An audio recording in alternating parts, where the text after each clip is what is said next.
रावणाने जळताना हसून गर्दीकडे बघितलं. रावणाने जळताना हसून गर्दीकडे बघितलं. तपासा स्वतःच्या चारित्र्याला मोठ्याने विचारलं. केलाय मी गुन्हा सीतेचं अपहरण करण्याचा, केलाय मी गुन्हा सीतेचं अपहरण करण्याचा, पण प्रयत्न नाही केला कधी मर्यादेची सीमा ओलांडण्याचा.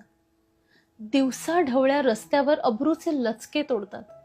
अरे दिवसा ढवळ्या रस्त्यावर अब्रूचे लचके तोडतात आणि सभ्यपणाचा आव दाखवून दरवर्षी मला जाळता.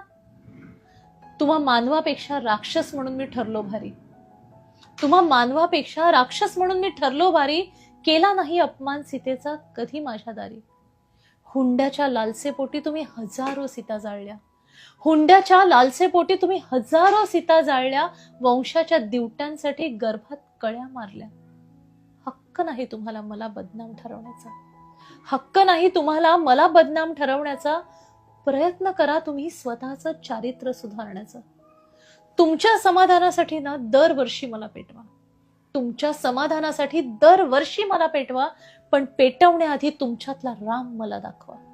पेटवण्याआधी तुमच्यातला राम मला दाखवा.